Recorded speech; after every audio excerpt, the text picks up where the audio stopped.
Erin, should I also read the introduction before we start this meeting part?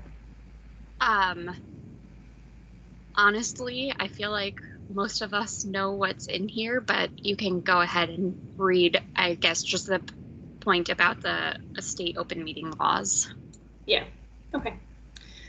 So before we start, let's just quickly review some instructions about this meeting.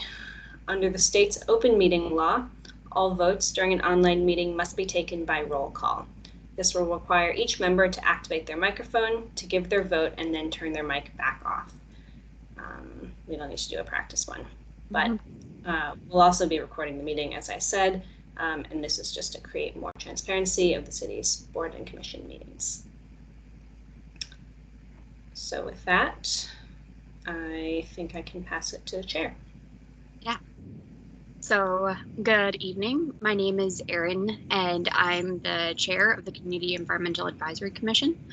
Before we begin, I'd like to note that this meeting includes the remote participation of members as authorized under Minnesota statutes section 13D.021 due to the declared local health pandemic. I will now call this meeting to order and ask the clerk to call the roll so we may verify the presence of a quorum. Sure. I'm just going to tell you right now that I have multiple lists with different names on them, so I'm going to read through one of the lists, and if I'm missing names, please tell me. But Max Dalton. Here.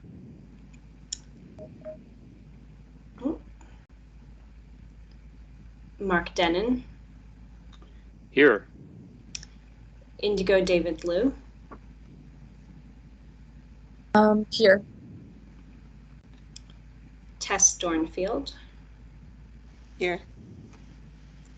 Matthew Douglas May. Here. Sandy Fazeli. Here. Lauren Fleming. Here. Divine Islam.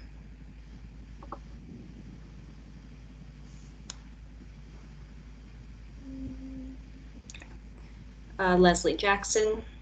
Here. Anna Johnson. Here. Toya Lopez. Here. Barbara Lundy. Here. Nicholas Minderman. Here. Jacqueline Zabetta. Here. And Erin Niehoff. Here. Is that the accurate list, or am I missing people? Please speak now. To the best of my knowledge, that is the accurate list. Great. Then we do have quorum. Fantastic. All right.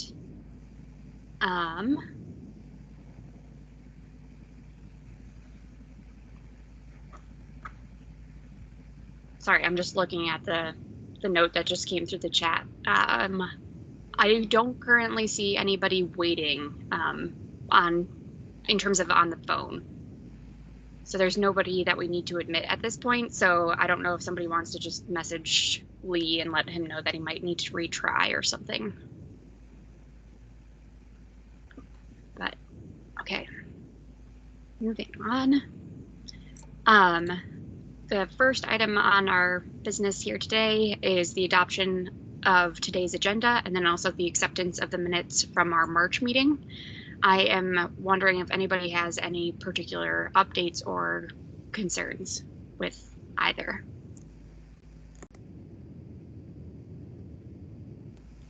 I noticed in the March minutes, I don't know if this matters, I think you were taking your own notes, Erin, but when we talked about the lock and dam, there were some suggestions of groups to have present, and I think there were a few more that we talked about that are listed in the minutes. Okay. But again, I think that you probably had your own list. Yeah, I do happen to have my own list, but it might be helpful just if anybody remembers off the top of their head, like what some of those different ones are. I have it in my notes here somewhere on my desk. But I'm just wondering if we want to run through that quick. Friends of the Falls. I think is like sort of the main group focus, at least on the park aspects of it. Okay. I don't think they were listed in the minutes. And I think someone else mentioned NACD, which I think is part of Friends of the Falls. I think the Hennepin County or whoever does the water, that we drink, Yeah. was suggested. Yep, the water operator.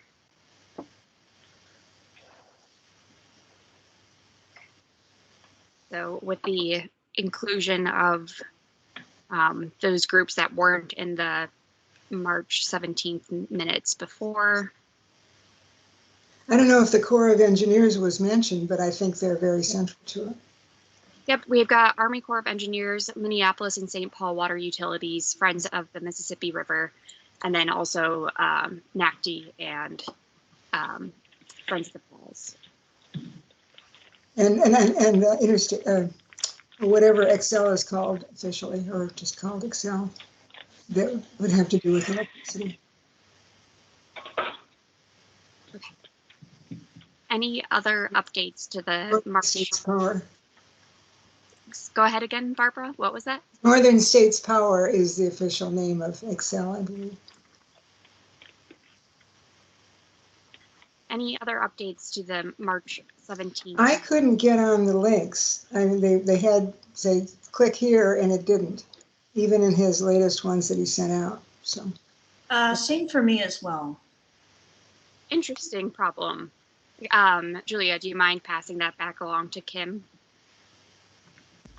Yeah, I will pass that along to him. I passed mine, but yeah, I'm opening it as well, and it doesn't. There's no web page, so we'll get that fixed. Great. All right. Does anybody want to make a motion to approve the minutes from last month's meeting as amended with those additional groups, and approve the agenda for today's meeting as written? I'll make that motion, Erin. Thank you, Anna. I have one minor correction. I was just looking through, and it looks like Sandy's name is misspelled in the one at the bottom about the roof depot letter. Okay. And I was going to say too, I think that Toya's name is misspelled on the agenda for today. But just being better about spelling of people's names would be good.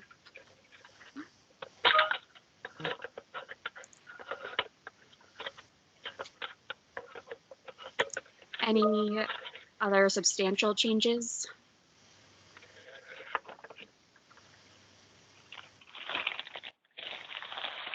Okay, so No, but whoever's on the phone is not muted, and I'm getting a lot of feedback. thank you. I can get them on mute here if need be.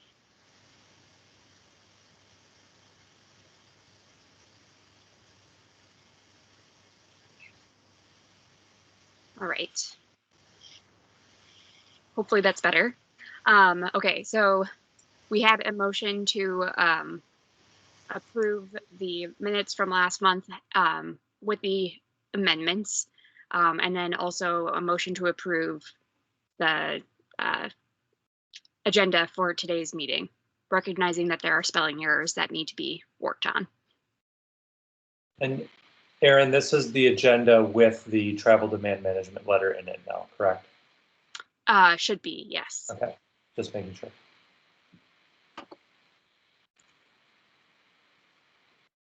So we had a motion to approve. Do we have any seconds? Any further discussion?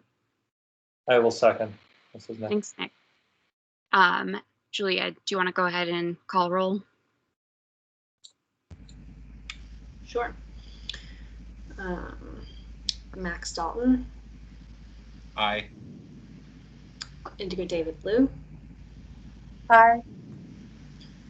Mark Denon. Aye.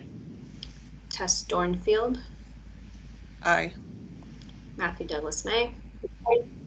Aye. Sandy Fazeli. Yes.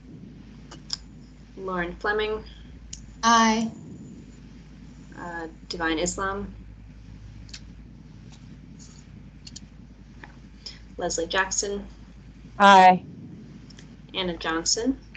Aye. Toya Lopez. Aye. Barbara Lundy. Aye.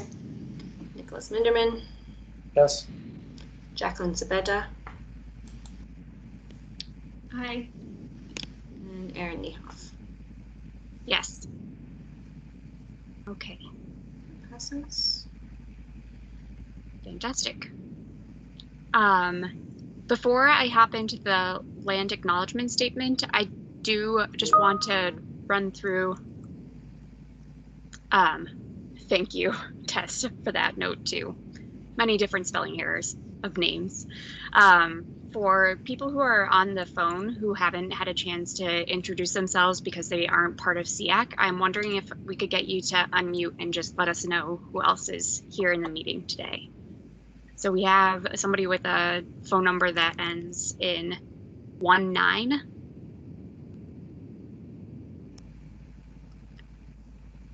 And somebody who ends in 70.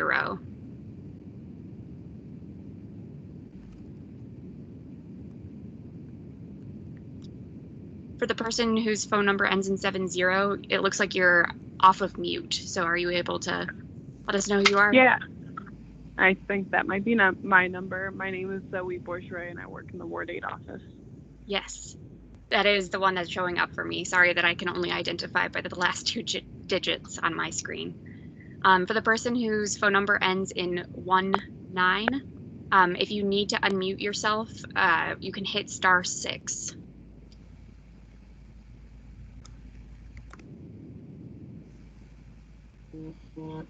Hello? Hey. Can you hear me now? Yes, can hear you. Okay. Yep. Hi, I'm just Maddie Henderson, just a citizen of Minneapolis. Welcome. Thanks for participating in today's meeting.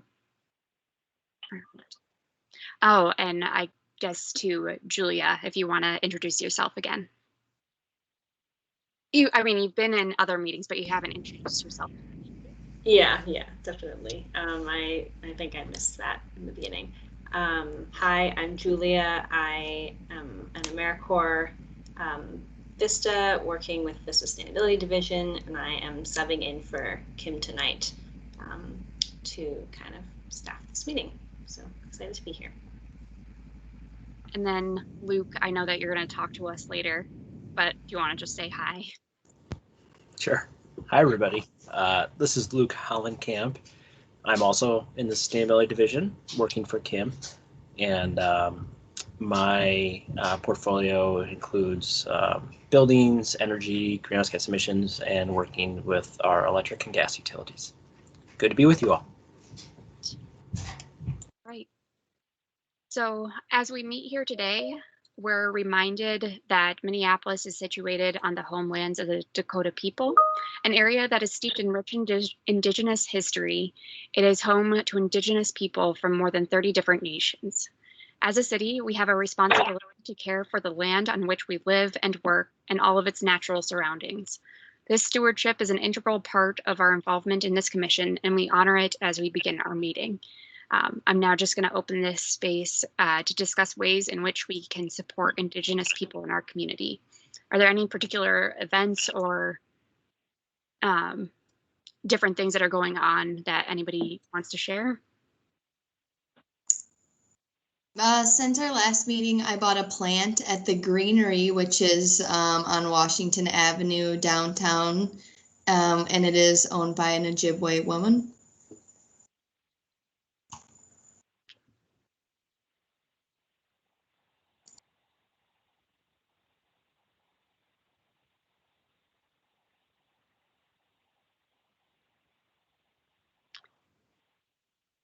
Hearing nothing. Oh, sorry, go ahead. Sorry, I was actually just looking this up to make sure it's correct. There's several Earth Day events happening on the weekend and probably starting on the 24th of April, being a march and celebration starting at the Gitche Ode Aching Park. April 24th at 1 p.m. That's in Duluth. Oh, shoot. That's why I was like trying to look at. I swear there was one also nearby, but you know what? Thank you. There is an event on Saturday afternoon with Ilhan Omar, MN350, a few other groups, Native Sun at Lake Street, 2 o'clock on Green Jobs for All rally.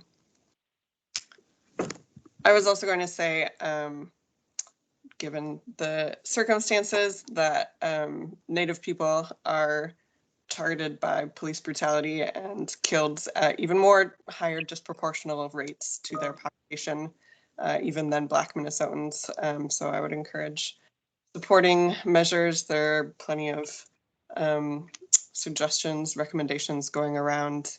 I think ACLU of Minnesota is a good resource for some of the state legislation that's being proposed. And of course, we'll have the public safety amendments in Minneapolis on the fall ballot. Thanks for that, Tess. Anything else before we move on? Hearing none, the next item on our agenda is the discussion item. It's the travel and, sorry. Was somebody trying to say something? Nope. Okay. I'm hearing things. So we're looking at the travel demand management, parking, and EV charging ordinance changes. Nick put together a letter, and some other folks were really great about also just making sure that some of the things that I'd copied and pasted over had the right words in it. So thank you for that. I am going to share my screen. For those of you who are calling in by phone, there should be a link to this document through the LIMS site. Nope, I just clicked on the wrong thing. Sorry, folks. Nope, it is the right thing.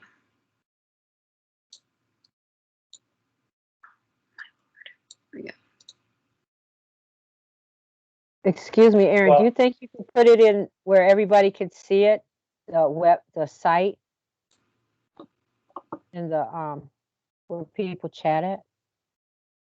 Sure, I can drop the link into the chat. Thank you. Yeah.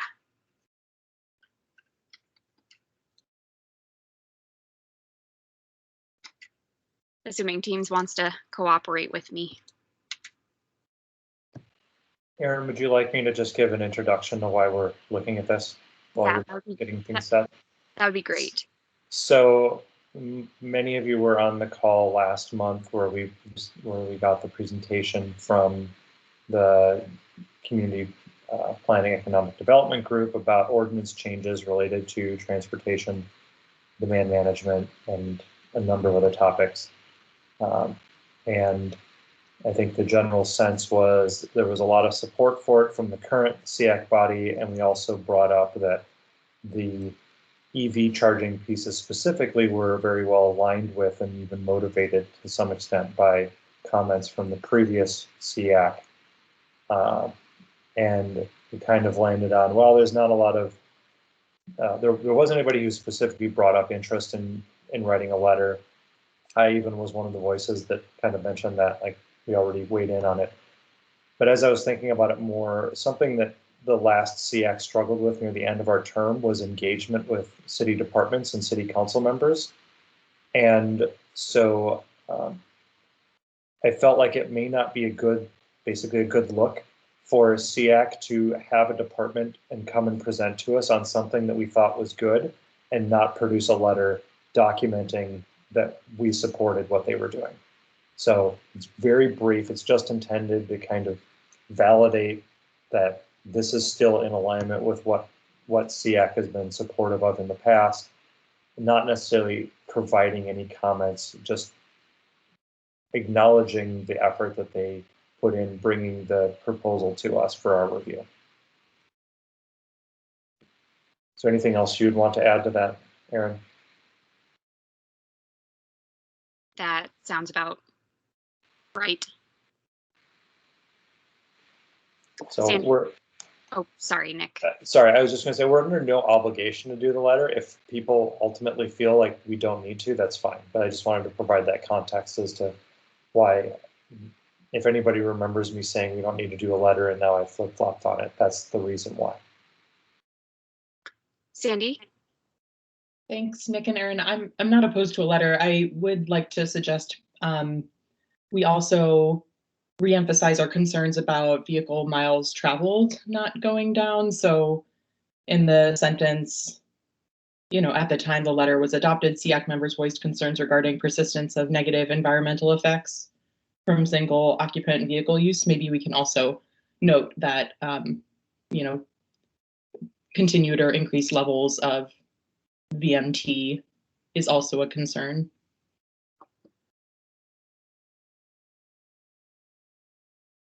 I can't remember off the top of my head whether that was something that was written in the October 2019 letter, because that's what that sentence is referencing. I thought it was. Nick, you would know better than me, though. So I think that the VMT concern was in those principles around so the previous SEAC, in addition to the letter specifically referenced here, we also adopted basically a set of principles that we would use to review anything related to EVs. And I think, Sandy, I think it was in there. So maybe we add in a separate sentence that say, you know, SEAC also guides its review of actually, I'll put a sentence in the chat for you, Erin, to paste in. Thank you. And then we'll have something to review. Thanks.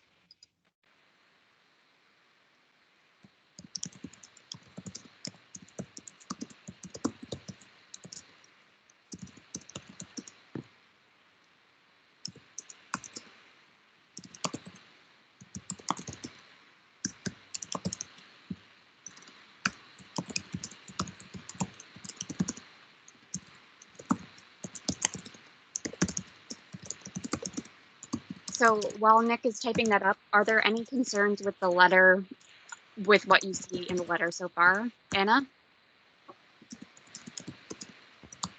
Thanks, Erin, and thanks, Nick. I appreciate that context of and history related to like engagement with departments in the past and how that's something we should be considering going forward, as how we can just acknowledge engagement and folks taking time in the evenings to engage with us, and maybe that's something we can just consider going forward. And maybe it's not like a letter.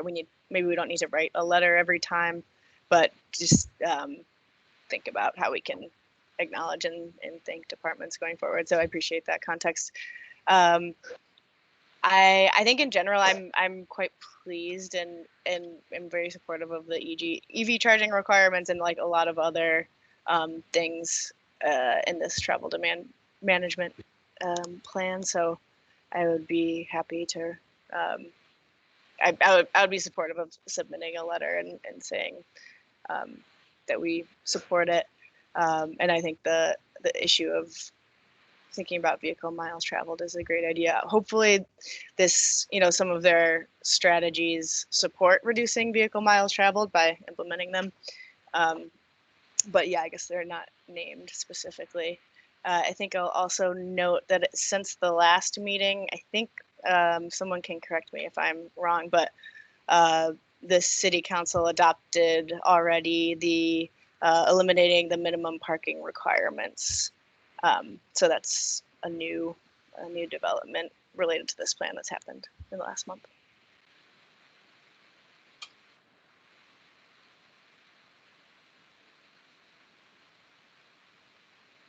I wasn't entirely certain where exactly you wanted me to drop the sentence in, Nick. Okay, thumbs up. I think it looks perfect, but others can have different opinions, for sure. Personally, I don't feel like we need to spend that much more time on this, but is there anybody who has particularly strong concerns about this prior to any motions being made?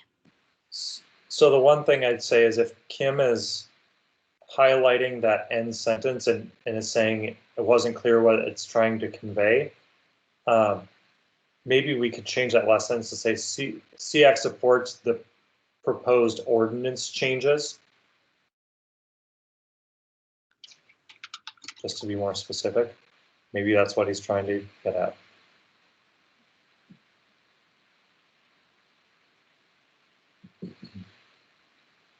Yeah.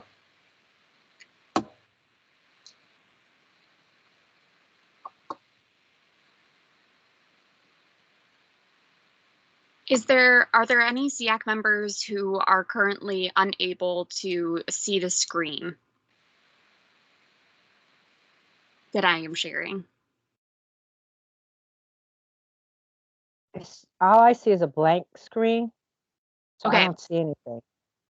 So I will go ahead and just read this aloud quickly. The Community Environmental Advisory Commission appreciates the opportunity to support the ordinance changes proposed by Council members Fletcher and Gordon to implement the parking and transportation demand management principles outlined in the Minneapolis 2040 plan. SEAC would like to emphasize that the EV portions of the ordinance consider feedback that SEAC previously provided in October of 2019, and we remain ready to help city leaders and the City of Minneapolis enterprise regarding implementation of these changes. At the time the letter was adopted, SEAC members voiced concerns regarding persistence of negative environmental effects from single occupant vehicle use, even those powered by electricity. SEAC also adopted principles to guide transportation-related proposals and believes that there should be increased emphasis on reducing vehicle miles traveled in any ordinance change. Though those effects are not entirely mitigated by the proposed ordinance changes, SEAC supports the proposed ordinance changes.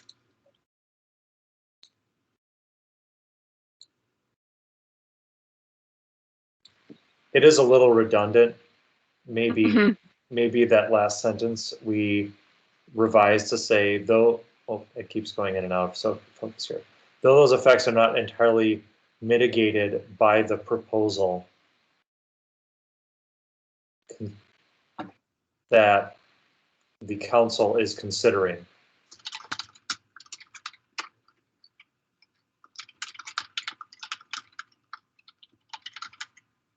Thank you for reading that, Aaron.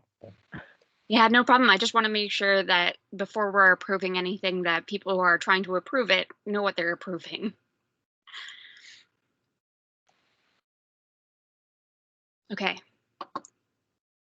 So with those final changes, is there any further discussion, or does anybody want to make a motion about approving this? This is Sandy. I'll move to approve. Thanks. Is there any second? I second. That was a disembodied voice that I could not figure out who exactly said that. Who was that? Just Indigo. Okay, thank you. Just for Julia's note-taking purposes. Thank you. All right. Julia, do you want to go ahead and call roll?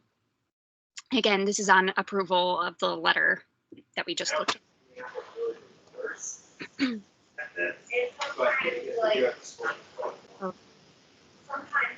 Hold on, and I'm also working on putting somebody on mute. Other departments and districts will start to change their policies. All right.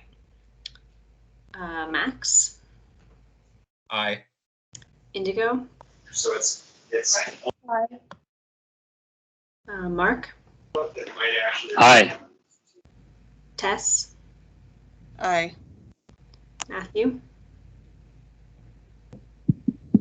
Aye. Sandy? Yes. Lauren?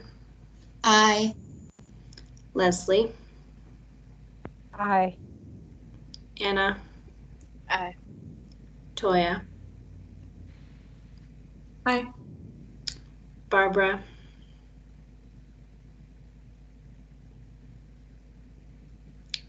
we'll come back to her. Nick, Yes.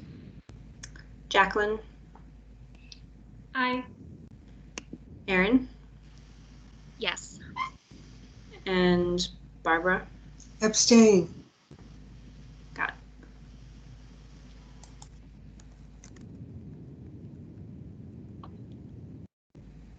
That passes. Thanks. So now most of the rest of our meeting is going to be on a presentation on the existing Minneapolis Climate Action Plan, and then we'll be doing breakout sessions to talk about climate equity and action plan topics and thinking through some changes that might be made in the near future. Thank you to those who did start putting in some thoughts on the Google Drive document that I'd created. I'm gonna just plop that into the chat. So if anybody does have particular thoughts around some of the questions that are posed on the agenda, while Luke is going ahead and telling us more about the current climate action plan, feel free to drop in that information. I would say that this is primarily just like a notes document at this point, using it to gather all the thoughts from SEAC members. So with that, I am going to hand it on over to Luke. Thanks, Erin. And quick question for you. We had one other phone number join. Should we see who that is? It might be Lee Samuelson. It ends in an 80. Yeah, I think Lee, if you want to unmute yourself and just say. Lee here. Hi, Luke. I'm glad you were able to make it on. Sorry about the technical difficulties with the calendar invitation.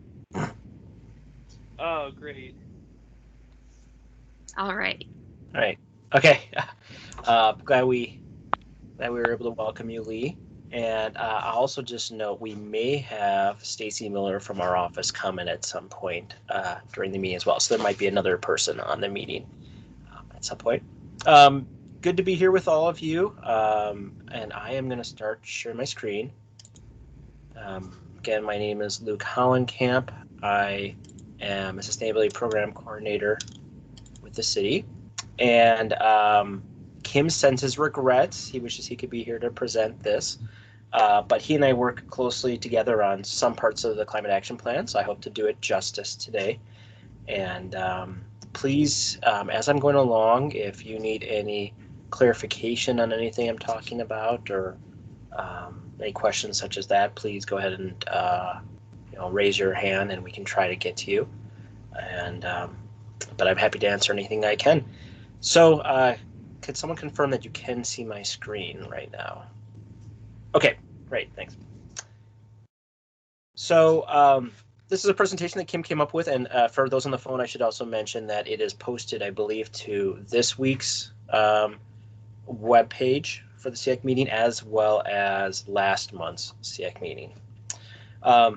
This is an image that Kim often likes to start out climate action plan presentations with. This is, I believe, called the blue marble image. This was the first image taken of the entirety of the Earth back in the 60s, I believe it was. And that's really, for many people, the beginning of the recognition of the importance of maintaining our natural environment, or I should say, that's maybe a lot of what Western countries began to recognize its significance, although it was recognized for much longer than that by many other cultures. And it was also during some of these space images that we saw for the first time what the atmosphere of the Earth looks like. So you can see that in this slide number 3, glowing as a really thin blue ribbon above the Earth's surface. This illuminates really how important the atmosphere is to us, and that it is this very thin barrier protecting us from many of the perils of space, and it's what provides oxygen and protection to us. Now, as many of us know, we have not been taking good care of that atmosphere, in particular as it comes to climate change. This on slide 4 is an image that shows in each one of these strands the annual departure from average temperature. So if you see a blue strand, it means that it was cooler than average in that year. Red strand means it was warmer than average, and the redder it is, the hotter it was, the bluer it is, the cooler it was. And you can see over time, as is familiar to all of us, it's been getting both warmer and warmer, and each year is more frequently or more likely to be warmer than it is to be cooler. So we're seeing the visually here the impact, the march of global warming, particularly in Minneapolis and St. Paul here, and its increase in severity or intensity, you could say. Now, all of that leads us up to the recognition that the city needs to do its part to address climate change. So in 2013, Minneapolis adopted its climate action plan. The headline for the climate action plan, if you were to provide an elevator speech for it, was that we for the first time committed to reducing community-wide greenhouse gas emissions. And those goals were 15% by 2015, 30% by 2025, and 80% by 2050. And that all compares back to a 2006 baseline. Now, within that climate action plan, there's a lot of other subjects. And those subjects, basically all those strategies that contribute to us helping to meet our climate goals, were created by a series of work groups, of advisory committees. You had a Buildings and Energy Advisory Committee, one on waste and recycling, one on transportation and land use, and one on environmental justice. And it's worth noting here, as is I think noted in actually the written document itself, that the first three advisory committees were in existence for the entirety of the creation process, and it was only later in the process that environmental justice was added in. So that was definitely a mistake by the city and the other partners putting together this plan. And it's something that, as we talk about updating the climate action plan to something more like a climate action justice plan or similar terminology, is something that definitely needs to be remedied, and environmental justice needs to be centered in any updates. There are a few very noticeable and perhaps everybody in SEAC recognizable strategies that are proposed within the climate action plan. One is the development of green zones. I believe most people on the call are probably familiar with green zones, but these are areas of the city that have a abnormally high burden and a number of either socioeconomic factors or environmental factors. And they've seen really not just a lack of investment, but a disinvestment over the years in those areas of the city. This is something that has been led by Kelly in our office. And the intent on creating a green zone is to recognize the harm that has been done and the conditions in those areas, and to also do our best to remediate and provide some level of restorative justice to those zones. On the right here, you see that when you create what is kind of a metric of metrics, it's a meta metric that combines many things, you see these concentrations of inequities in particularly northern Minneapolis, just north of downtown, as well as then in parts of South Minneapolis, just south of downtown. And as many of us know on this call too, those are some of the oldest areas of housing in the city, as well as some of the areas of the city with the greatest proportion of BIPOC residents, immigrant residents, and low-income residents too. So there's really a number of overlapping injustice issues in those areas. But the green zones was suggested for the first time as a strategy in the climate action plan. It is something that the city has succeeded in creating, although there's of course a lot more work to be done within those green zones on particular topics. Few updates on other items contained within the climate action plan is that we have reduced emissions in the city by 19% since 2006. So we have surpassed our 2015 goal of a 15% reduction. We're now marching towards our 30% reduction goal by 2025. And noteworthy in this is that we have reduced emissions while the GDP, while our local economy has grown by 30%. And it would actually be a somewhat lengthy task to itemize out all of the policies that the city has now implemented on particularly the energy front. So we're kind of providing shorthand here and saying that the city of Minneapolis has actually been recognized by an organization, the American Council for Energy Efficient Economy, ACEEE, as the 4th most energy efficient city in North America.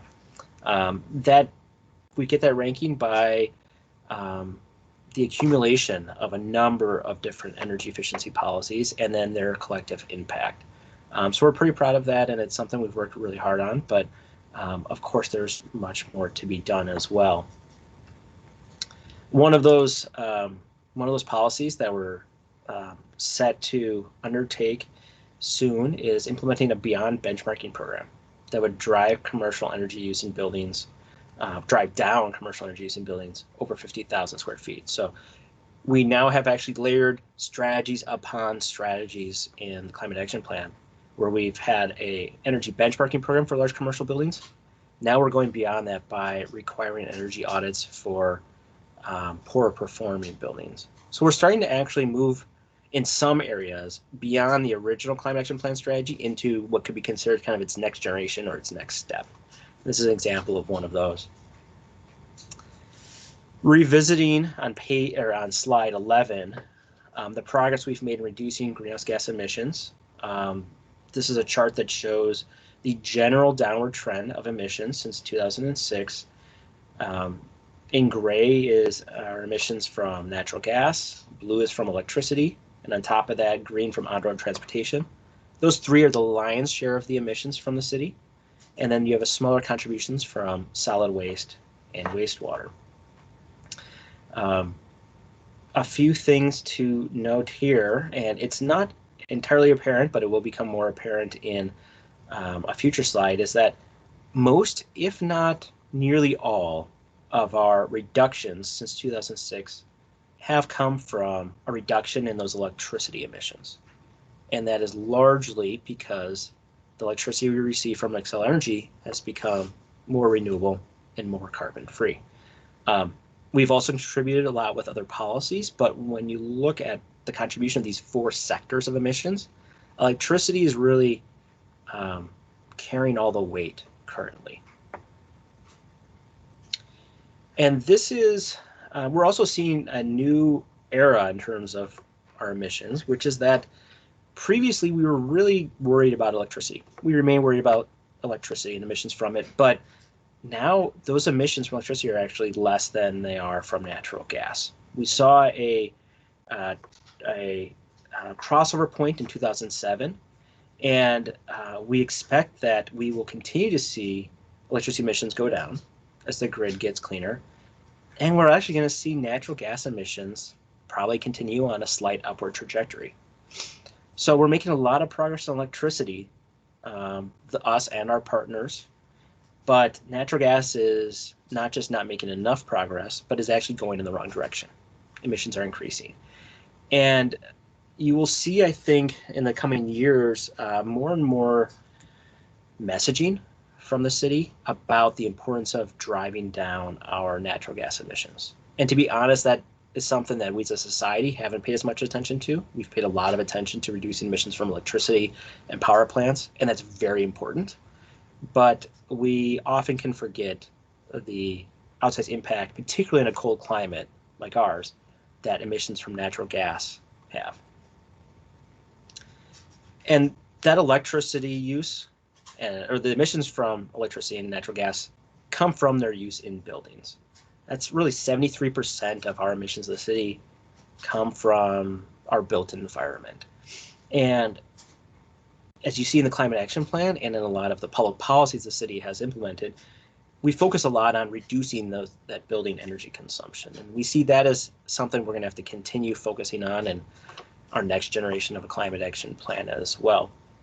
But as we see this slice of emissions from electricity decrease, as it gets smaller and smaller, it's going to become apparent that natural gas and on-road transportation become both larger and larger parts of the pie. So not just natural gas needs to be focused on, but also on-road transportation needs to be focused on. We have very little actual EV penetration in the market right now, and that's one of the ways that we can really drive down transportation emissions, as well as using more transit.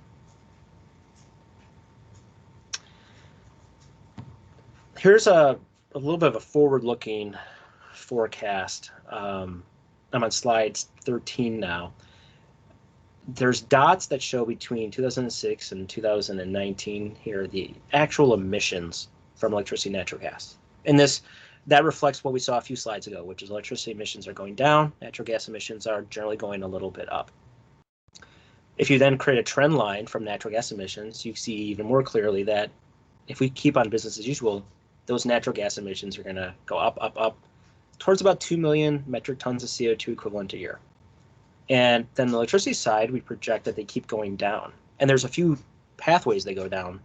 One pathway is that Excel has an integrated resource plan, which predicts out into the future how decarbonized they will be. So that shows a steady reduction through 2030. And then Excel has a carbon-free vision that creates carbon-free electricity by 2050. But the city also has 100% renewable electricity goal by 2030. Now, all of those result in downward trajectories and really illustrate then the gap between any remaining emissions from electricity and natural gas. And to drive home how difficult our task is, but necessary, but still very difficult our task is to get to that 80% reduction in emissions by 2030 or 2050. If we were to achieve that, we need to have all of our emission sectors have no more than 1 million metric tons of CO2. So we started in 2006 at about 5 million metric tons. We need to be at about 1 million metric tons in 2050. So let's imagine electricity is carbon free. So that zeroes out. And let's imagine all of our vehicles are electric vehicles. And again, electricity is carbon free. Those zeros out. And let's imagine we figure out a solution for solid waste and wastewater, which are small parts of the puzzle, but still require a lot of work. But let's imagine those are somehow carbon free. Even if 4 sectors are carbon free, if we do nothing on natural gas, it will be at nearly 2 million metric tons. And that's only a 60% reduction in emissions. So this really highlights the importance of focusing on natural gas in the near future.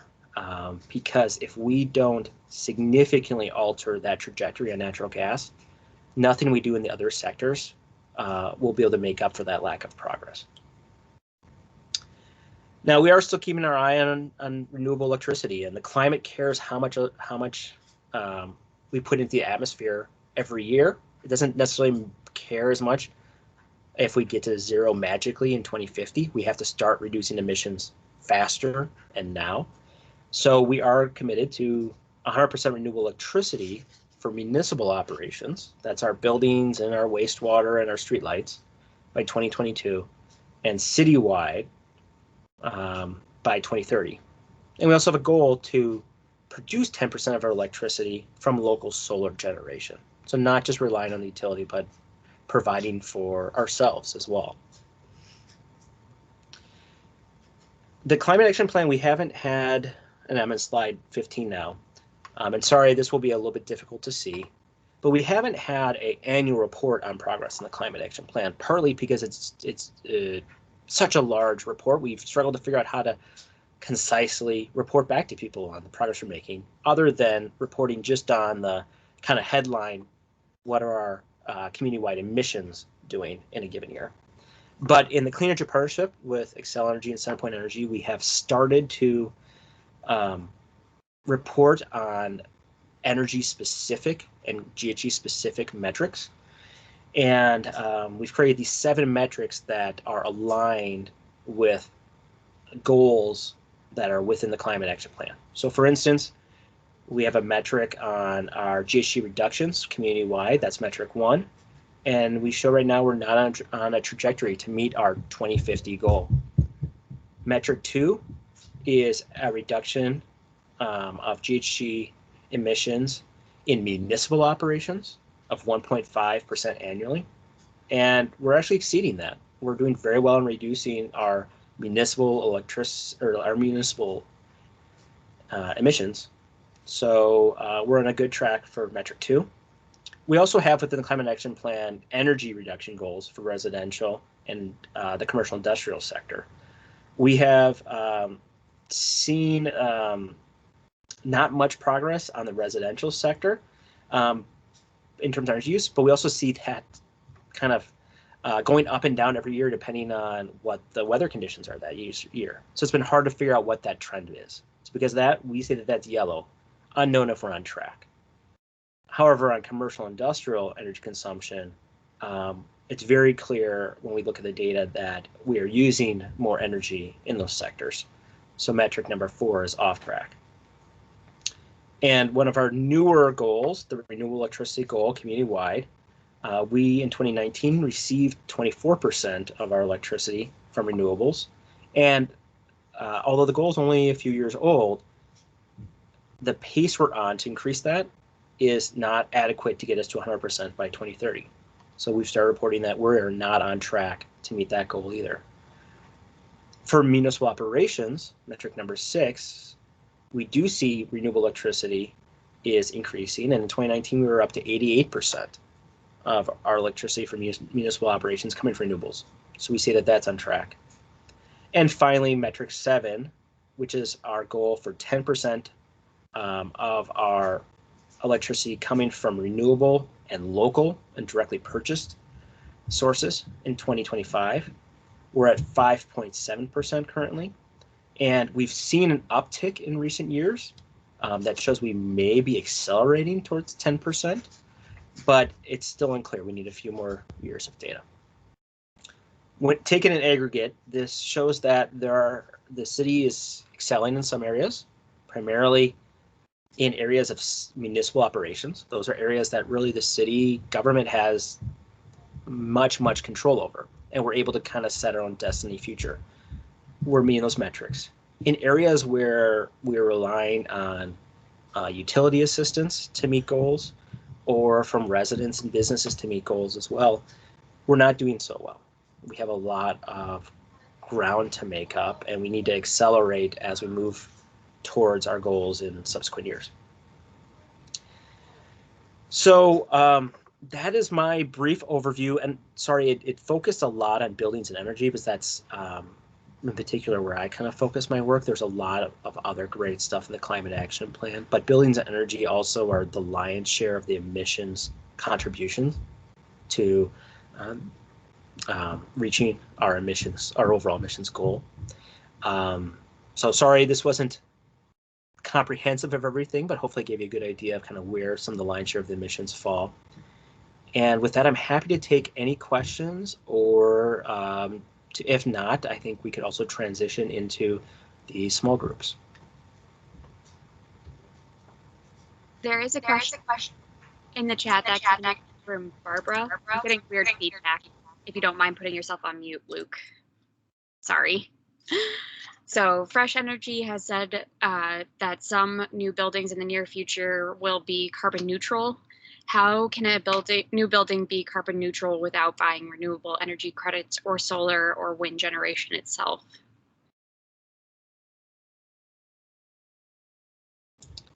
Thanks for the question, Barbara. I'm not going to be able to speak to what Fresh Energy is saying specifically. I can talk about what, and I know Anna Johnson's on the call too. She might be able to speak to it, but I can say that we do see a future where we can have a gas-free and thus a carbon neutral building, and in fact we can do that now. It's can be expensive to do, but from a technical standpoint, if you couple a building with ground source heat pumps, that should meet your heating and cooling load, and then you power those heat pumps with electricity, and electricity is sufficient then to provide for your needs. You also have to make the building envelope very tight and well insulated, and then you have to make sure that you're not using gas for other uses in the building, such as water heating or cooking. And if you do those things, which you can do now, it's You know, it's not the industry standard, but you definitely can do them now. You can achieve a carbon neutral building that would be paired with solar or wind renewables, providing the electricity to that building. Well, you're right about it being more expensive. Yeah, and I mean, it's a good point. Also, climate change is very expensive for the city too, and that's one of the reasons why the city has adopted a social cost of carbon. That is something that recognizes the cost that we as a society bear for greenhouse gas emissions. So when you do an analysis that includes the economic impacts of climate change, it often is a wise financial decision to create a carbon neutral building.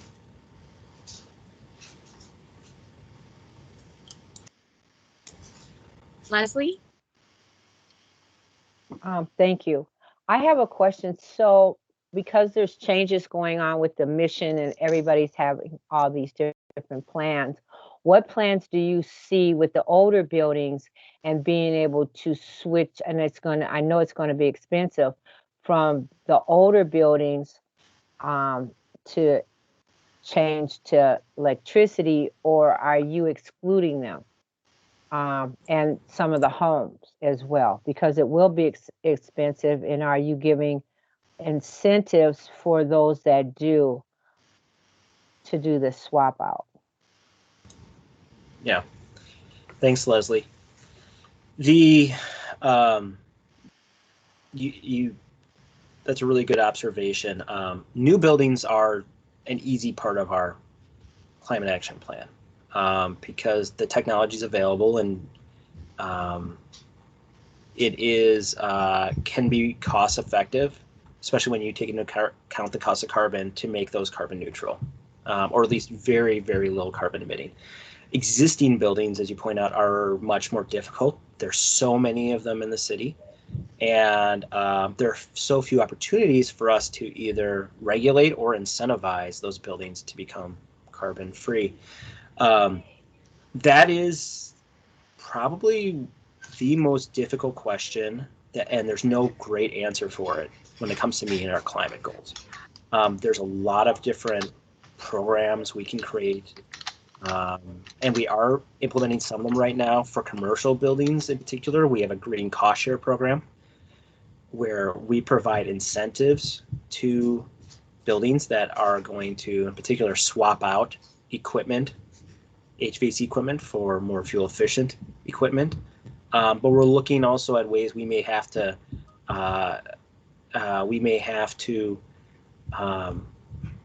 incentivize not just efficiency, but also decarbonization in particular. But that requires a lot of money. And then also when it comes to, we have a lot of single family homes or duplex and triplexes. And that's what I spend a lot of my day thinking about, is what we can do there. It's going to require a concerted effort by the city and the utilities and civic organizations and neighborhood groups and building owners to get existing buildings to a place where they can be near carbon neutral. One of the ways to do that is electrification, and that is financially difficult to do with existing buildings right now.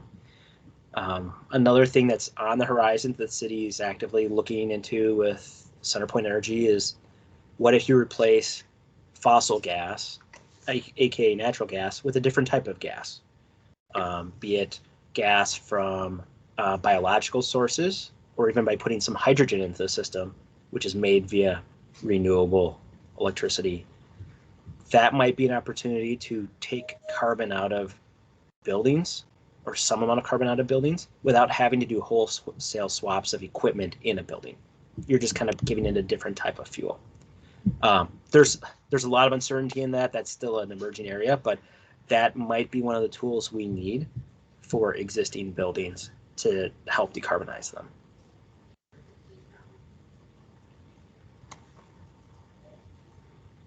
Do you have any Thank follow-up you. questions there, Leslie? No, thank you. That was very interesting. Anna, before you go, Barbara had dropped something into the chat. So I'm just curious, Barbara, if you have particular questions that you wanted to ask.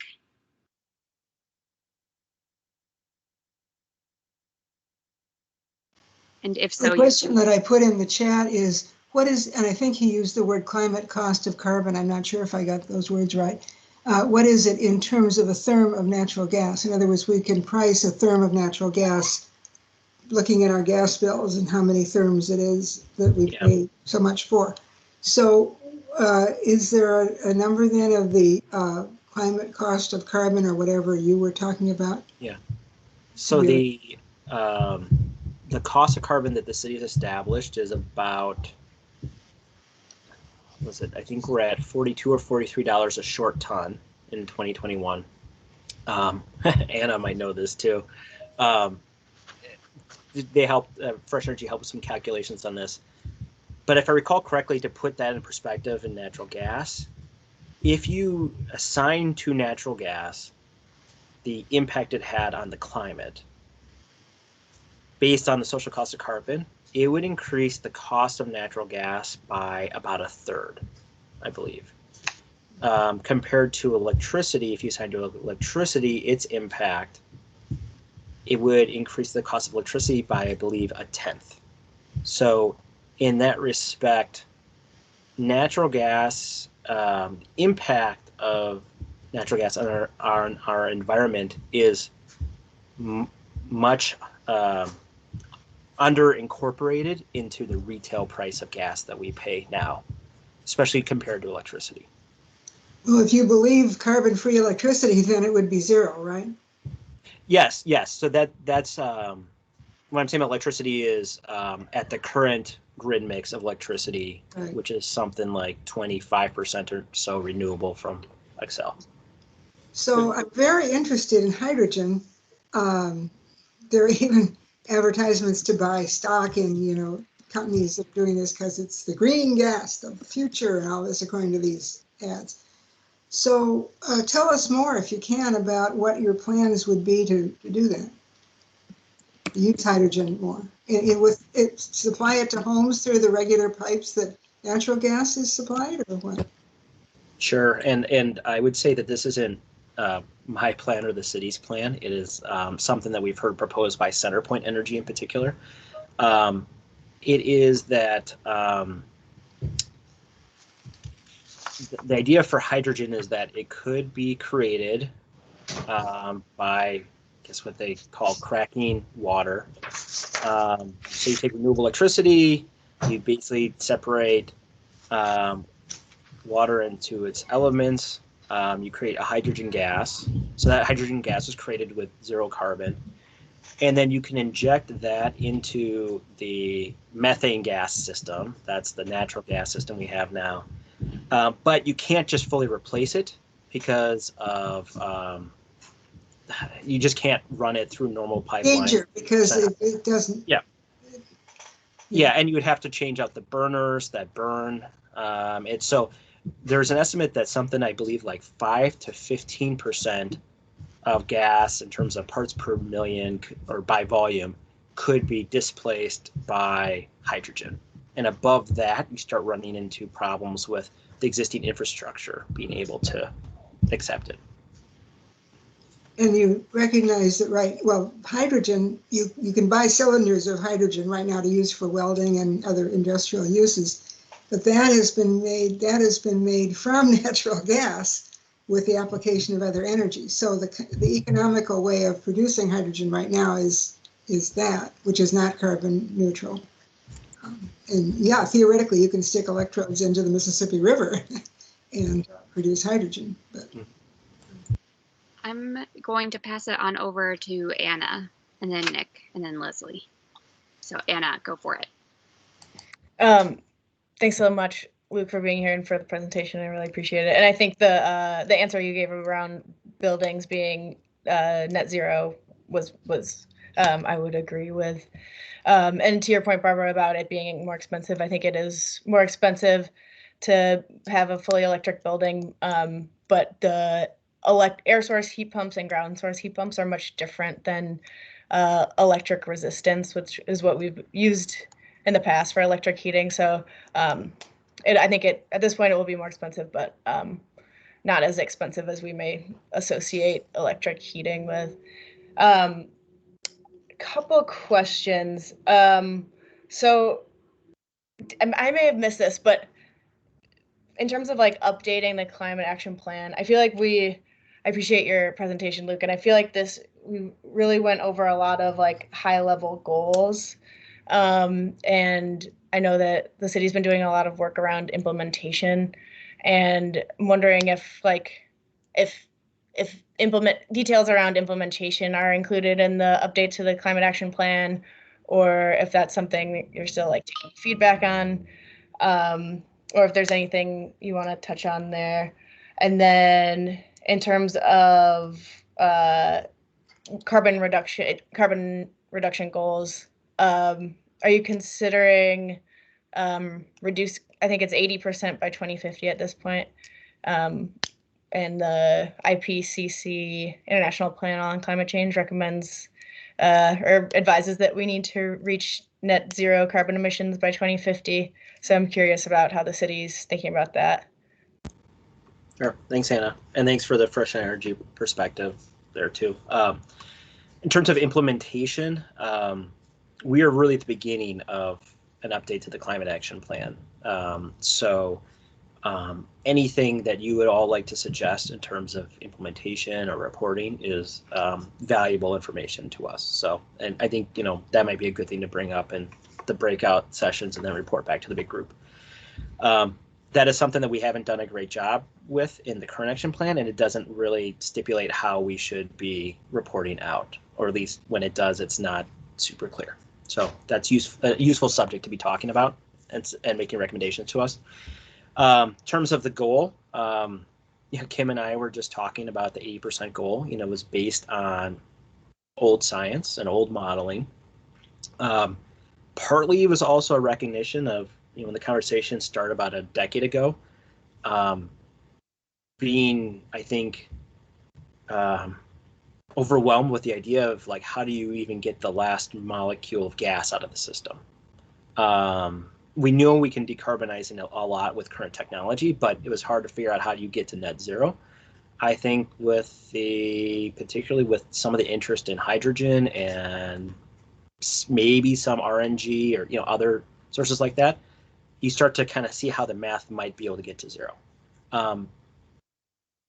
But whether or not the math is possible, it's something we have to do and strive for, I think. So that's something we definitely would like SEAC to weigh in on. Are our goals right? Are they aggressive enough?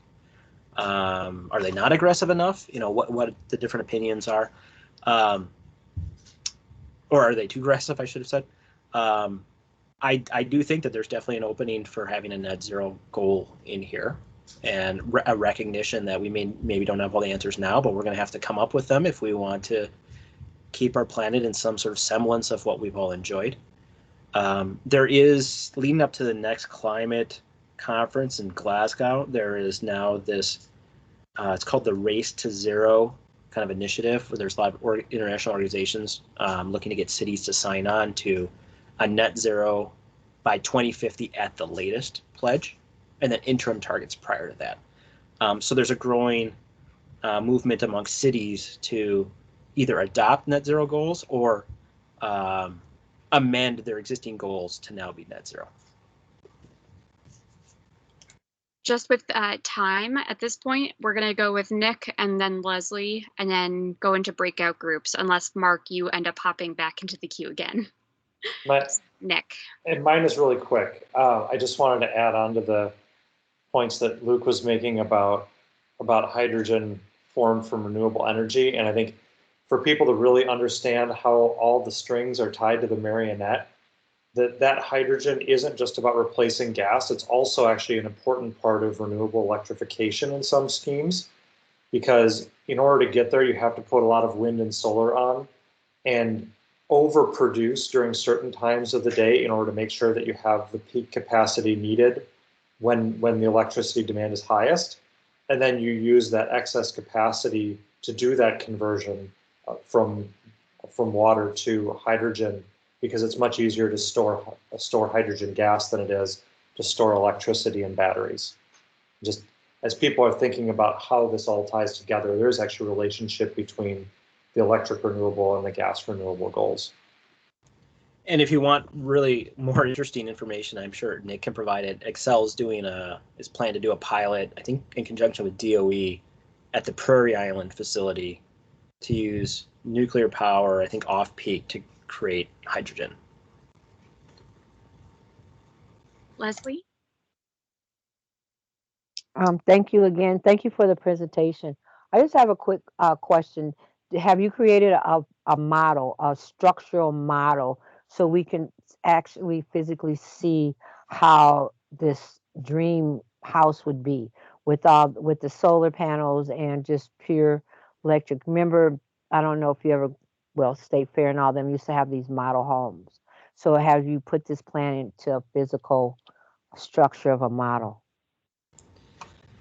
Yeah, good question, Leslie. It's hard to kind of understand it or even realize it's possible until you see it. Julia, this is probably a follow-up item for us. And Kim knows more about this than I do, but we in the Sustainability Office have helped provide some financial assistance to creating some pilot passive house sites in Minneapolis.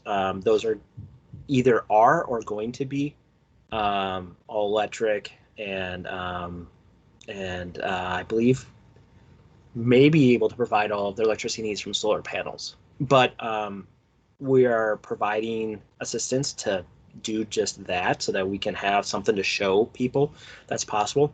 And part of that also is doing an economic analysis of, I know to Barbara's concerns, like the economics of building like that, using current construction costs and current electricity and gas costs and things like that. So we can follow up with more information, and Kim will know a little bit more of where the status is on those pilot projects. Thanks. Mark, did your question come back up? I can see your face, so. Yeah, I was thinking that I'll just save it for the discussion session. Then. Perfect. All right.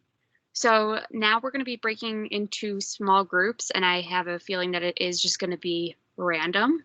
So somebody, I would say there's a list of different questions in the agenda. If you feel like you're not answering one of them, move on to another one. If you only get through one of the questions, that's fine. At least we're getting started in talking about the climate action plan. So I'm going to turn it on over to Julia to master us into rooms, however that works, and teams. Yeah, how many rooms would you like? Or maybe how many people per room, and we can figure out how many rooms based on that. I would say 3 or 4 per room. 3 or 4 per room, okay.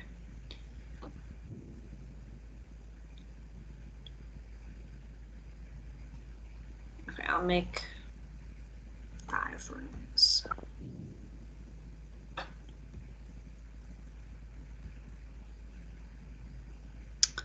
All right.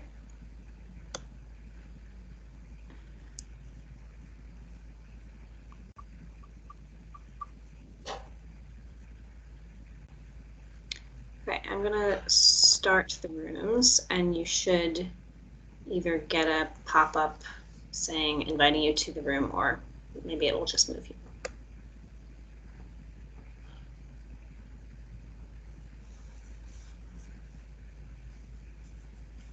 Don't see anything quite yet. Oh, yeah, there it's loading. Taking a minute.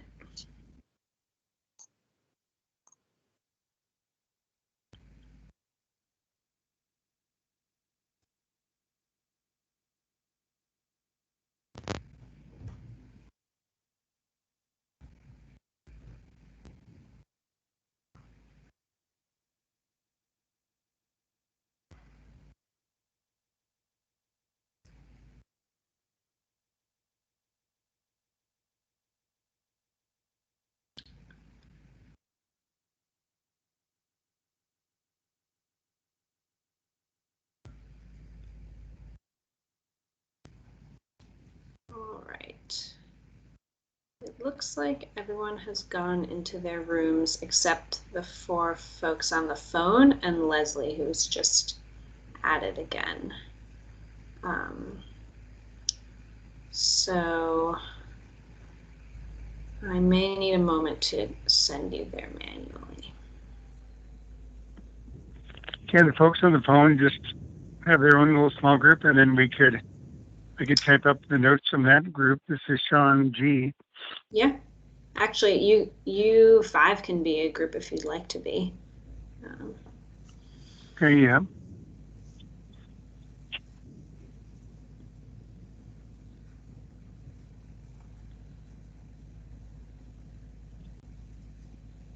I was supposed to So be in then we're group just 4.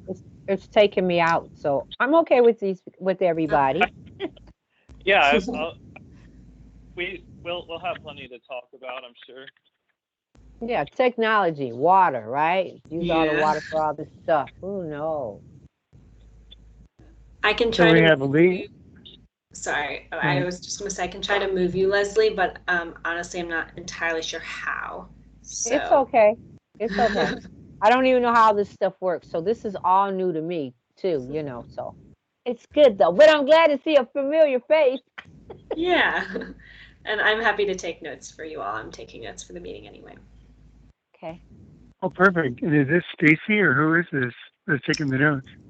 This is Julia. Oh, Julia. Okay, great. Yeah. Since y'all are on the phone, do you want to go around and say names really quickly, just so we know who we're all chatting with?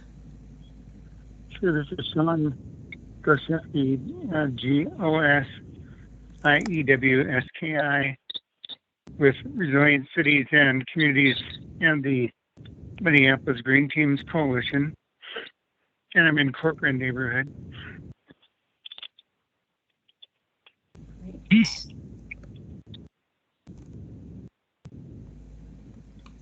And Leslie, you're in SEAC, and what neighborhood are you from?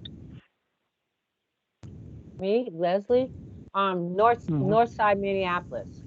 Okay. So I'm a coacher of the north. I'm also a coacher of North Side Green Zone, and I also sit Okay. on the EJCC fellowship, and I'm Northern Meadows on the Northern Meadows committee. So I'm an activist for doing the right thing. Excellent. Very good. Hi, Sandy.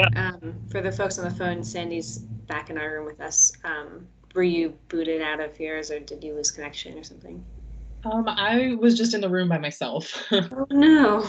Which sometimes I have that effect on people, but I've been trying to figure out how to because Leslie also Leslie got kind of kicked out. I'm trying to figure out how to put you back in your room. So I'm still working on that. Sorry about that. But in the meantime, I see a button that says join room, so I could try to do that. Yeah. Okay.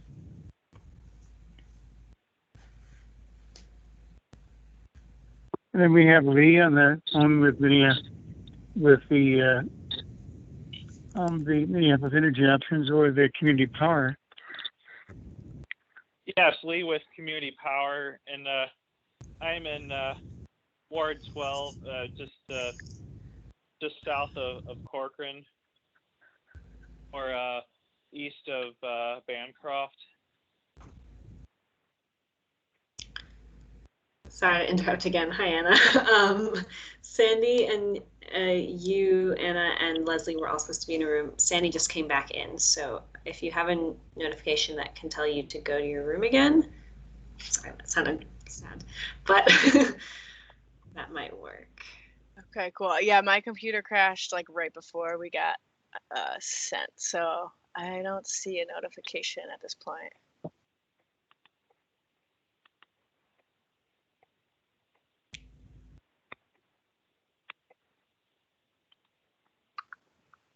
Oh, cool. Got it. Thank you.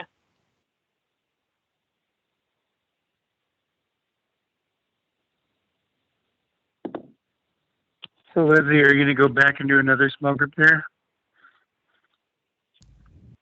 Oh, me, Leslie? No, I'm staying with you guys. Okay, very good. So then, Leslie, what do you see?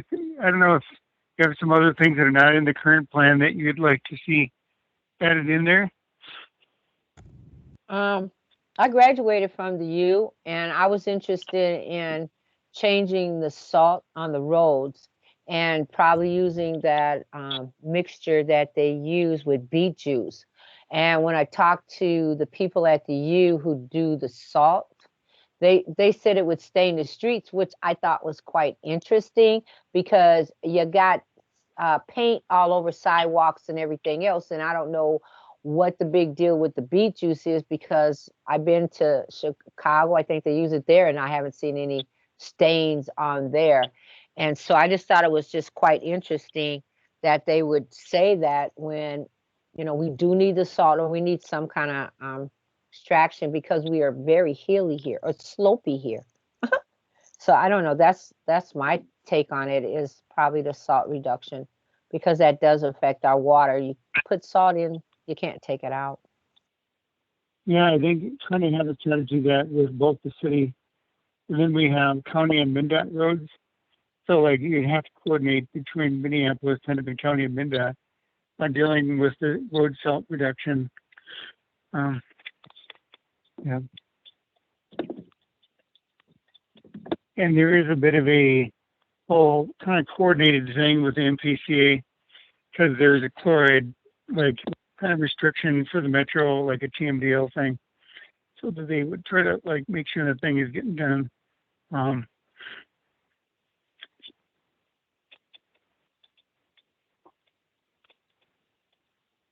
And then the idea that I wanted to contribute to the plan is that Hennepin County is about 22% of the population of the state, and Hennepin County is adopting their climate action plan like next week. And so if Minneapolis can kind of synchronize up their updated climate action plan with things in the county plan, that can then make a pathway for a number of cities across the county to get in gear and do this stuff. Then we can not only get Minneapolis on track to meet its carbon goals, we can get the entire county, all the cities, and it would ramp up to the metro wide.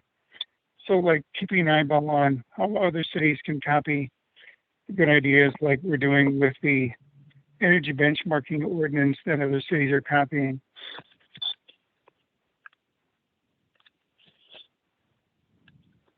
And that's going to be a task because the city and the county don't seem like they communicate.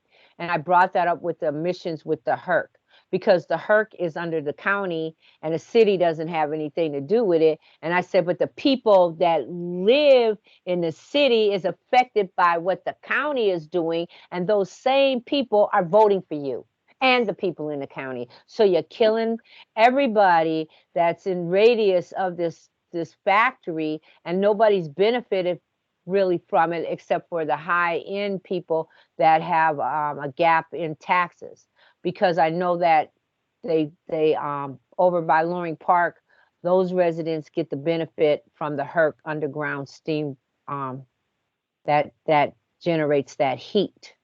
Because Leslie, the county commissioners are getting very concerned about the HERC when those some of their meetings. And so they do have in their climate action plan a lot more ramping up on all the waste reduction and diversion.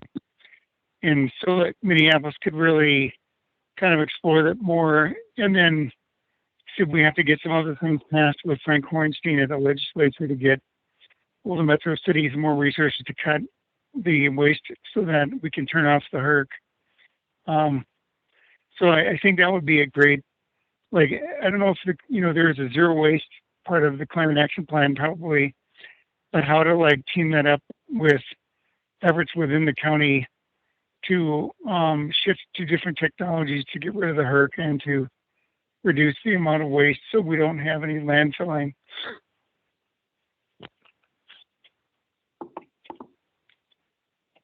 Julia, wasn't there a plan that we were looking at in the green zone for the county emissions or climate change? Didn't they have something there? I can't remember. Was it this group or that group?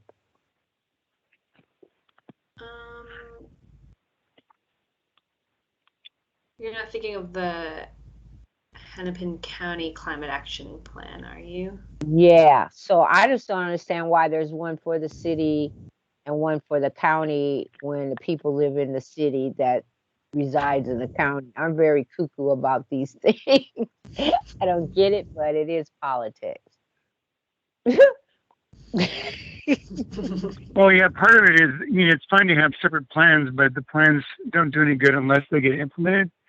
So then the thing is to have city county implementation teams, like trying to, go on zero waste, reducing the road salt, working on net zero buildings.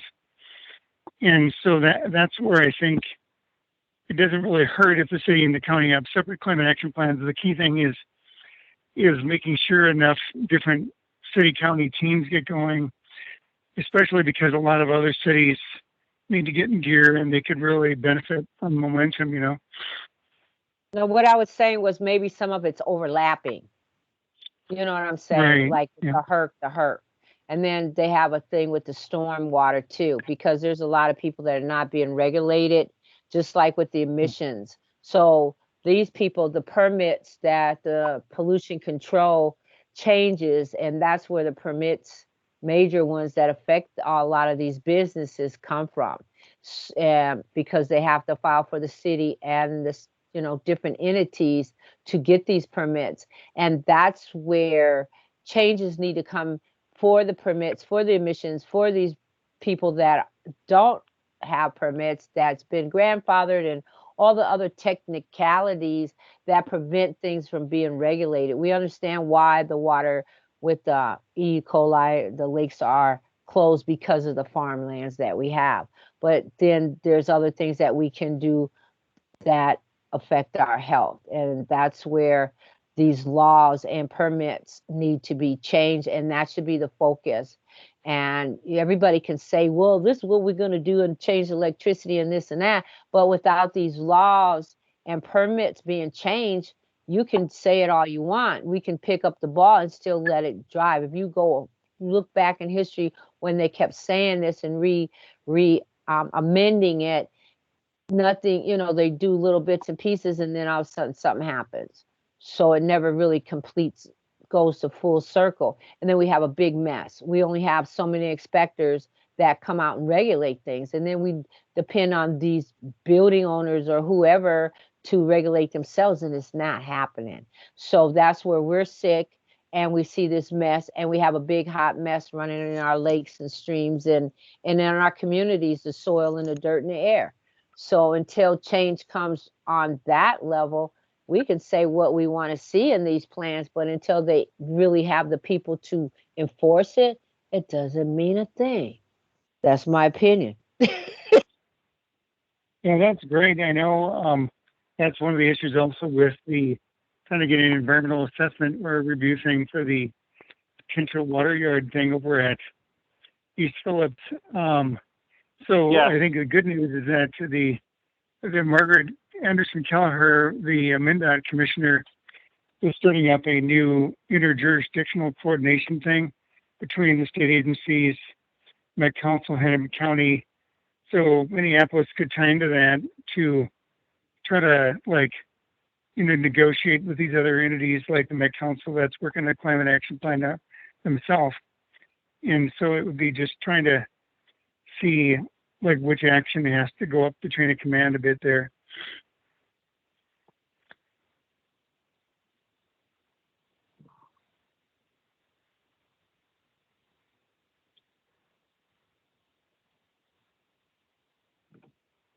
Does anybody else got anything to say? Oh yeah, is that actually going to come up to a vote sometime, like the East Phillips?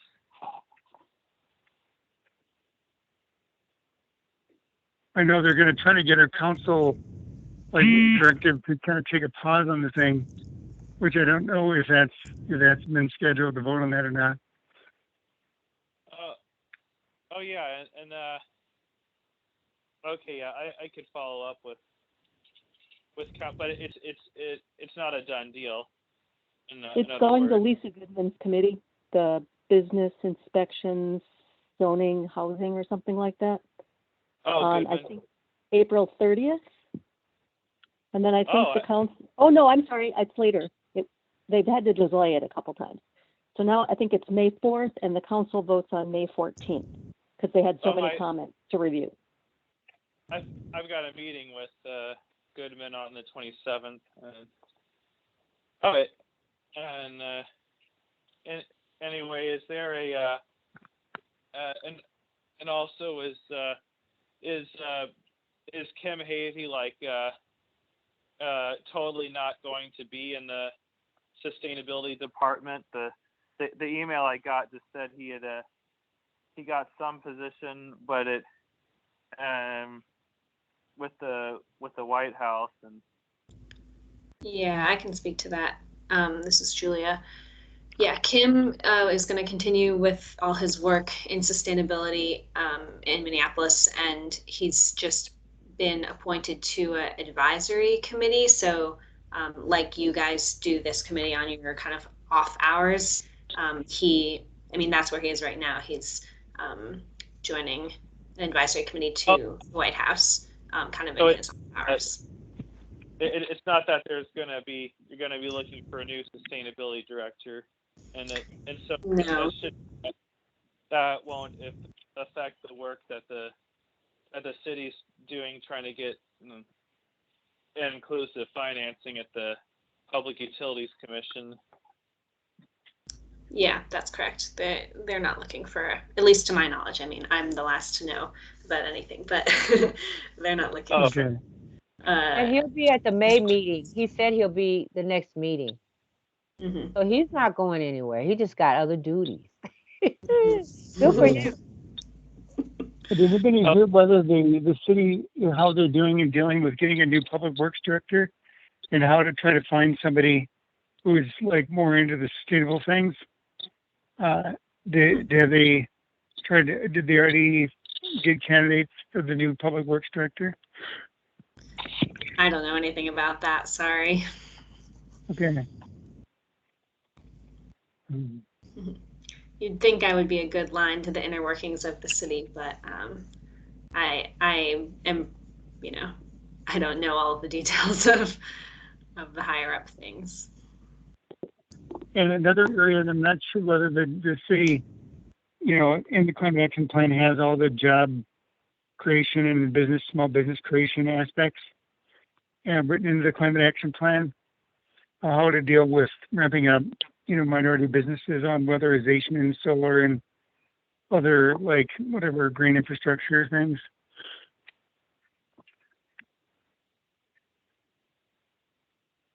Can I ask you guys something?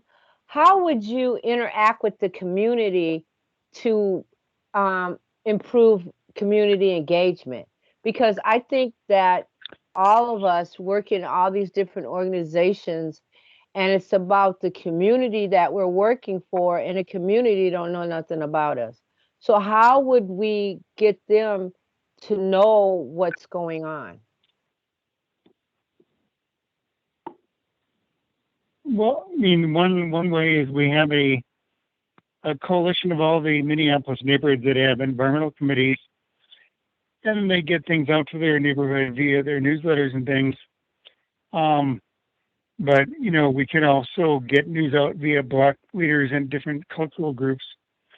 But it's SEAC has never really tried to have a broader network where they're officially communicating with other levels of citizens in the city. But I know Kyle Samaji and I, with the Minneapolis Green Teams Coalition, would be happy to brainstorm how to move that ahead.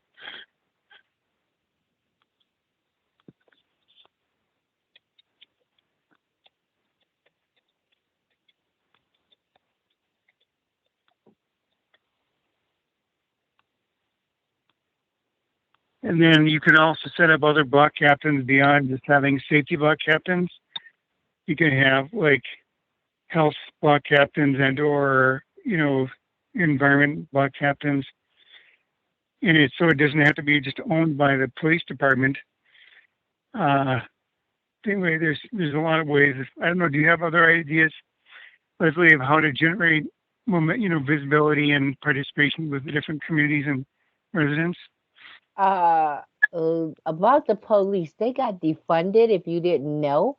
So their activities within the community has deceased. Okay, we have none of that going on anymore. So now it's another avenue where we have to brainstorm within ourselves. And I don't know because we have COVID now. And a lot of people aren't really, some of them do Zoom meetings, they do them on Facebook and things like that. But as far as the police being involved, you have to kind of get that out of picture because they got a lot of things defunded. And a lot of people didn't realize that. My the apartment building I lived in, the mailboxes got broken into and the city attorney, it got turned over to them. And they told the people that it's not a felony and they don't look into things like that. And they got other things going on. So any kind of crime that's minor to them, they're not even coming to look at it if you live in the city. So we won't talk about the police right now. Oh, yeah. Well, there is the Office of Violence Prevention, because those guys are in the health department and they're getting ramped up with a lot more staffing. And like my neighborhood Corcoran has money for these violence interrupters. And so as the city is debating the public, safety future and how to switch the budget spending, if they have a new Department of Public Safety, then you could really invest a lot more in neighborhoods and block clubs for people to get to know each other, help each other out, and then, maintain a two-way communication with the city on different things. It's all kind of being rediscussed right now with the ballot amendment on public safety and all that.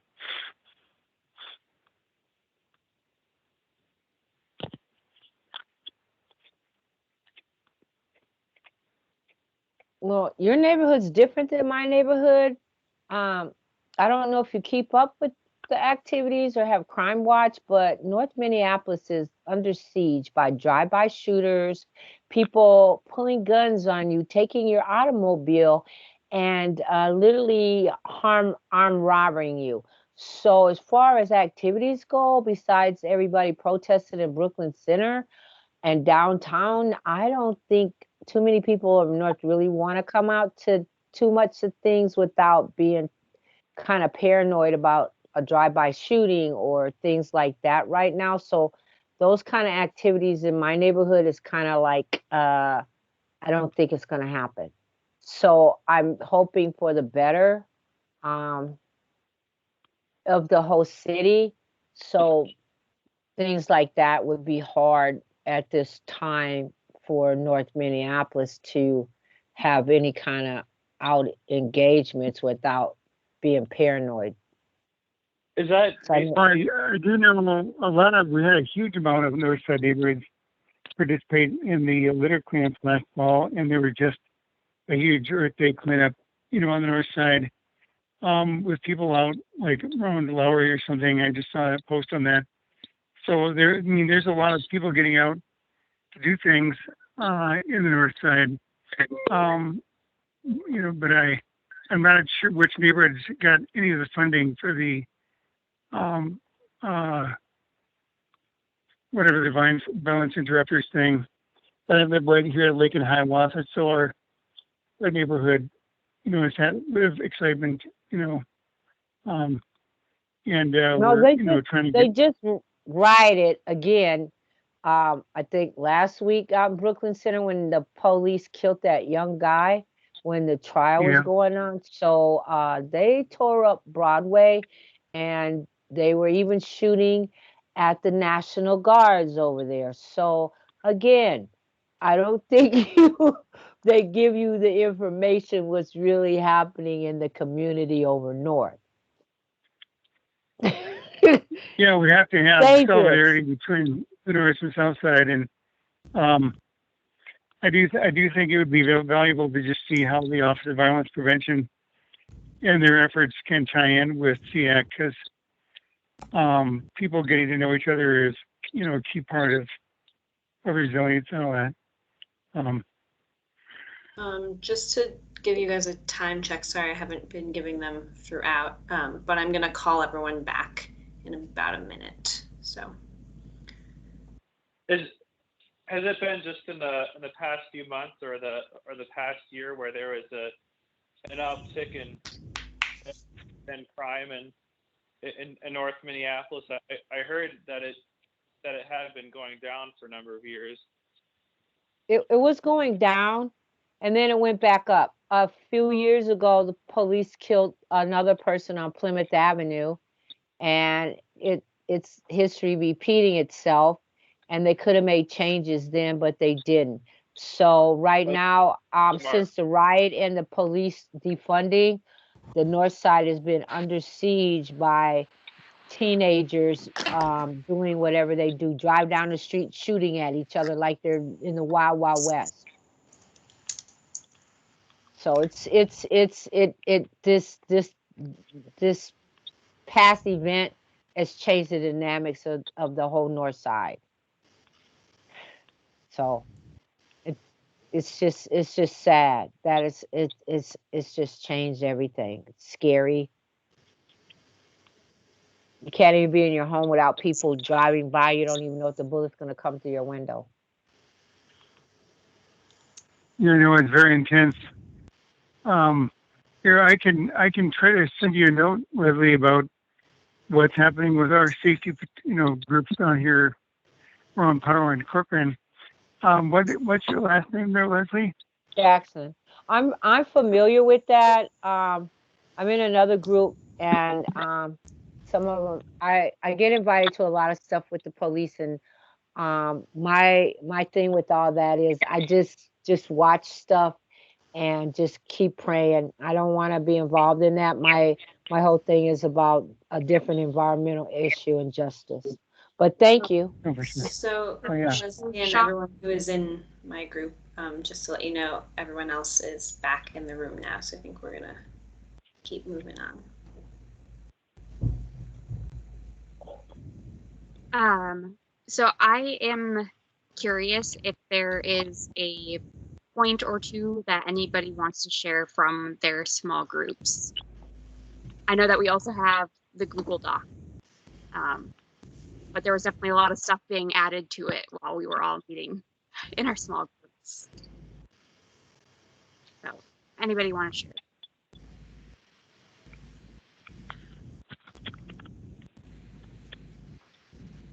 Anyway, this is Sean, and from our little phone group here, we noticed that there's some needs for collaborating between Minneapolis and the Hennepin County, especially like working on trying to transition away, turning off the HERC and moving towards zero waste more rapidly.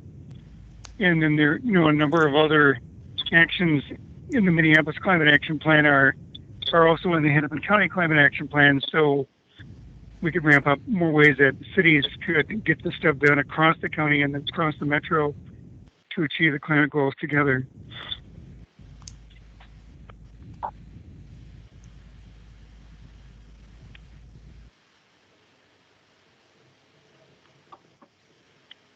Go ahead, Nick. I think Tess was first. Oh, I didn't see a hand up. I'm so sorry. Go for it, Tess. Thanks. I was just going to say we got cut off at the end of our group, but we were talking about requirements for new construction and making sure that even if they don't implement, say, having a solar roof right away, that they're at least prepared to do that.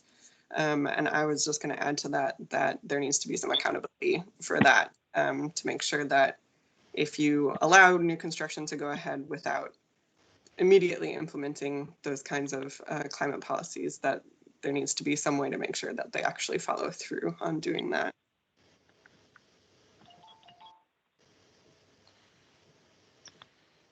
Nick?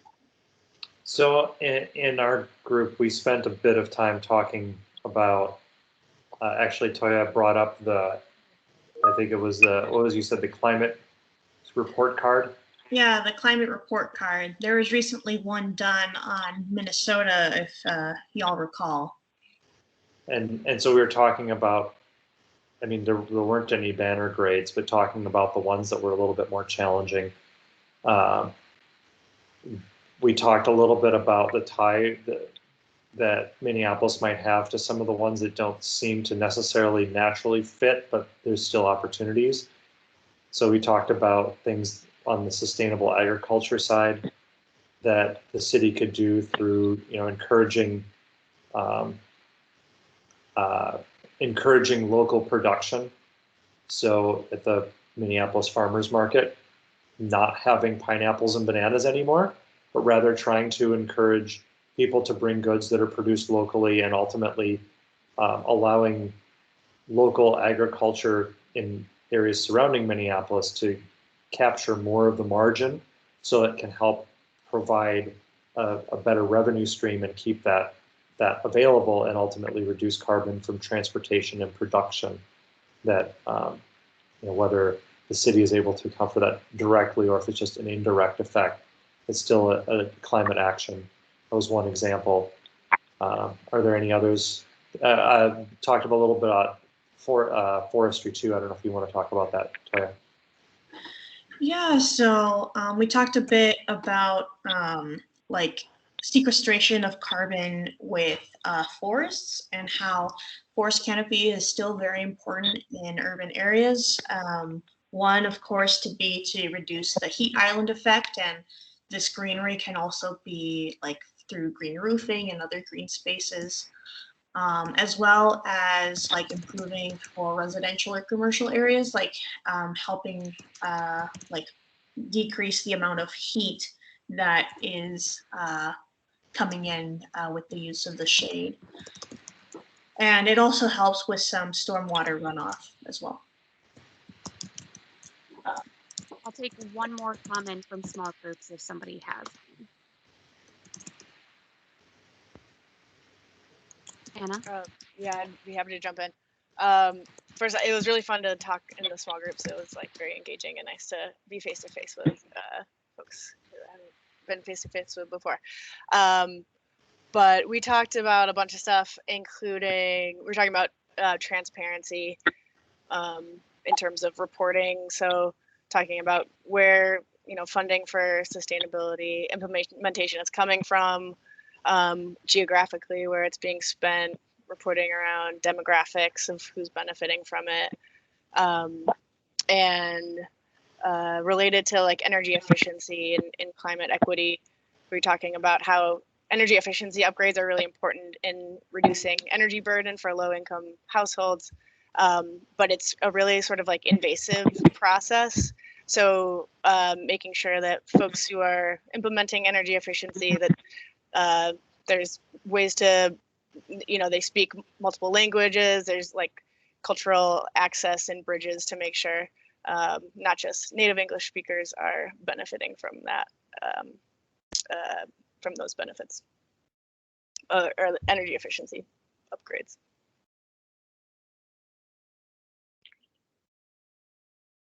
All right.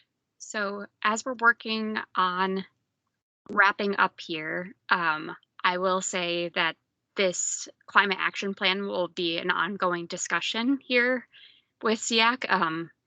And I think some of it will be kind of focused based on some of the needs that the sustainability division has as they're working on developing it. So thank you for this initial round of ideas. I don't entirely know what some of our future conversations will look like, but just know that there will be more. Are there any particular updates people have on particular events or other things that are happening in the next month or so?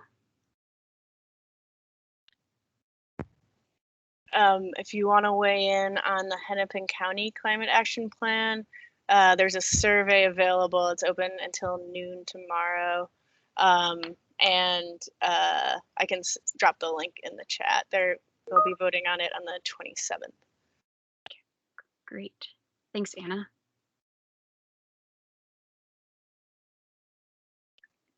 Anna, can you email that to us too? Yes, great idea. I'll Thank you. chat it and email. Thanks, Leslie.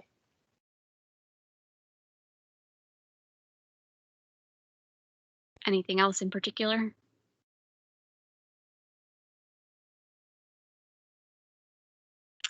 Okay. So in terms, oh, sorry, go ahead. Yeah, I just wanted to ask if the emails that we got about being added to the Microsoft Teams City of Minneapolis, do we need to do anything, follow up on that in any way? I have no idea. I'm looking at Julia, and based on Julia's face, I'm going to say she also has no idea. I can reach out to Kim and ask about that.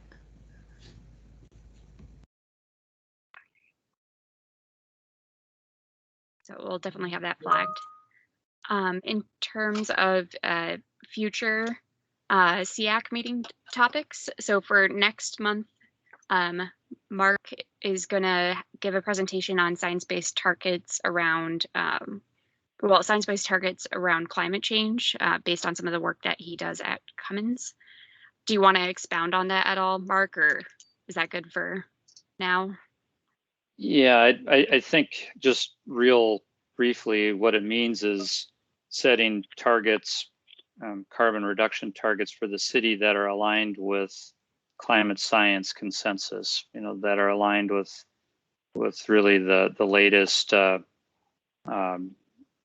International Panel on Climate Change's view on what needs to be done to reduce the worst impacts of climate change. So I'll send out some links just to pre-read on it. There's really good guidance. It puts science behind the magnitude and the timing of the goals, which I think is really important. And then the other thing that's listed on here, but I haven't had much of a chance to talk to Kim about this. I don't know, Anna, if you and Kim spoke about this during the time that I was not in the meeting, but the city enterprise green building policy looks like it might be another topic at a future meeting. Don't know if that'll be the May meeting or a future one. And then in terms of with the St. Anthony Falls, does anybody know in terms of like for SEAC when we might need to have a conversation that's on that particular topic? I just don't know when certain things are happening in that particular timeline, and I wasn't sure if anybody here on SEAC knew or knows.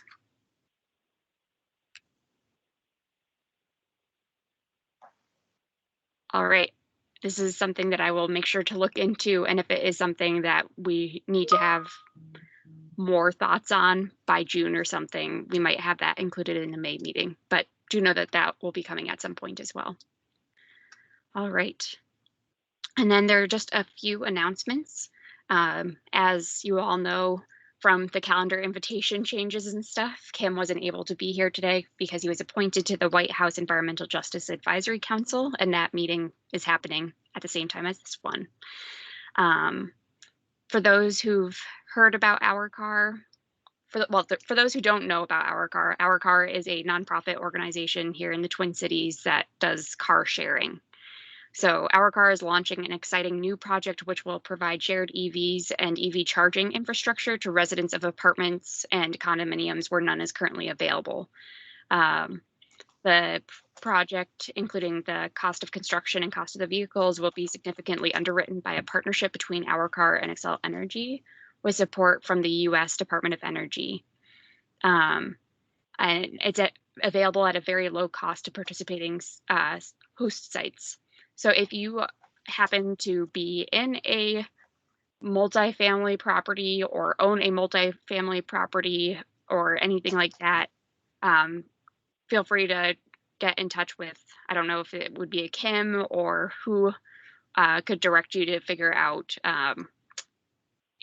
what your options would be and like if you meet the criteria for it. Oh, there it is. It's Abby Aldefer.